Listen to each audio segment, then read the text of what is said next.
Hello everyone, Professor Lindberg checking in with you during week 5. I hope everyone is doing well and your week has gotten off to a terrific start.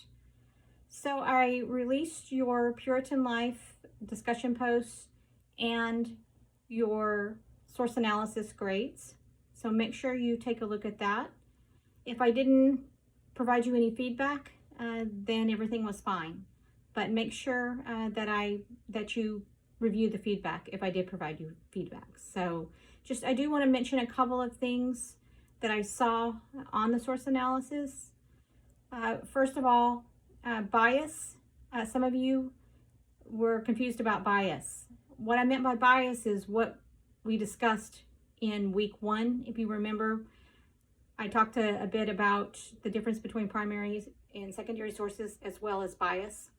So make sure you go back to your first module or week 1 and take a look at that. So that's what I was asking for, like religious, cultural, philosophical, whatever it was. So that's what I was looking for bias. Secondly, you were to write a paragraph for each of the sources. So in this assignment, you had to select 5 sources. So you needed a paragraph, about 4 to 5 sentences at least, for each source, not just one paragraph.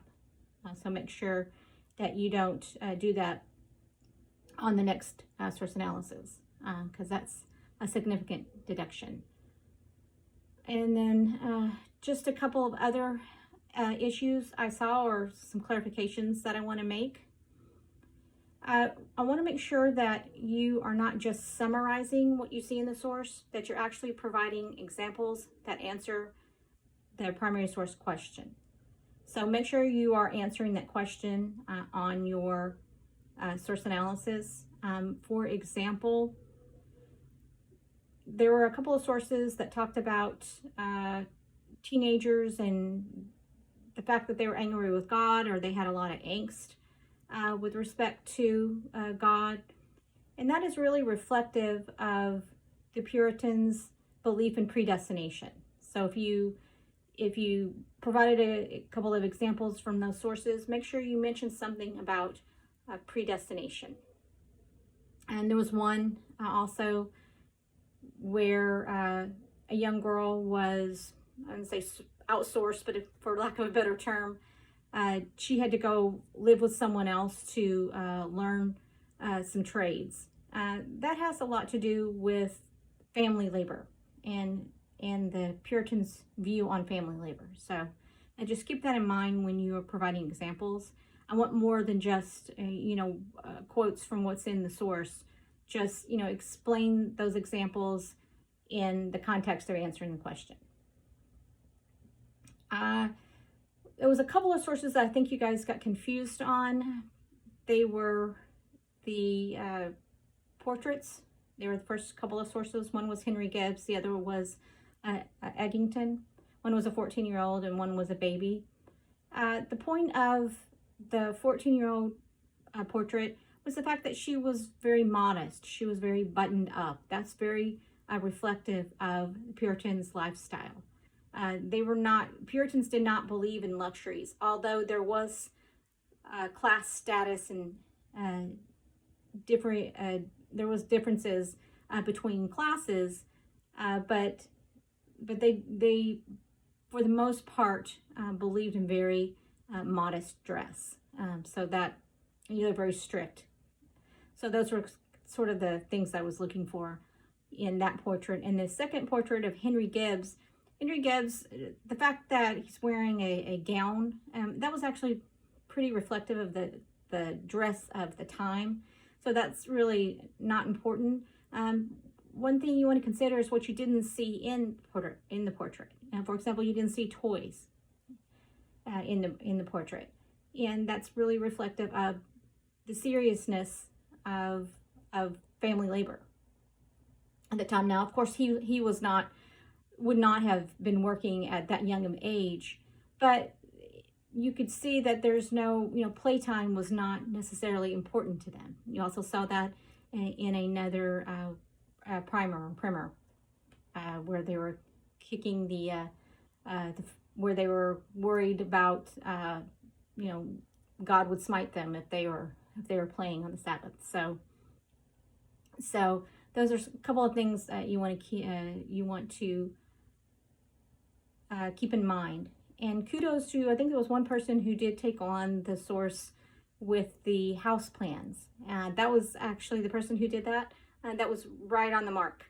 That's exactly, the house plans were, part this idea that they lived as a community, that they were lived together, in one room. They were very modest. So that was right on the mark. So good job on that. Okay. So that was really, for the most part, the only issues that I saw. If you have any questions about my feedback or about the sources themselves, please reach out. I'm happy to talk to you about it and explain how to answer, explain the template. If you need some help with how to do your source analysis in the future, please let me know. So moving on to this week, you are going to be discussing the middle colonies. When I say the middle colonies, what I'm really referring to is basically the Carolinas and Pennsylvania. But for the purposes of this course, I'm really just discussing, or rather I'm just highlighting Pennsylvania. And what I want you to really pay attention to is the economic and social development and the religion and all of those things in the Pennsylvania colony. And be able to compare the Pennsylvania colony to the Chesapeake or to the New England colony. One example that makes Pennsylvania very different from those other two colonies is that it was a proprietorship founded by one guy who was a Quaker. Also, the Quakers view religion a bit differently than the Puritans did. So take a look at that. For example, they believed in an open and loving God, whereas the Puritans believed in more of an angry God.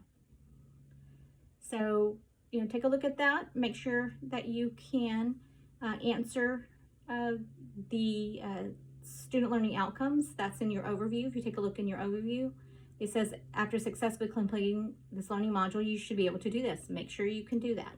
Okay. So, and finally, don't worry too much if you didn't do well on your source analysis.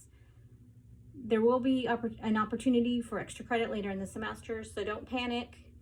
If you're concerned, as I said, let me know and we can meet or have a conversation about it.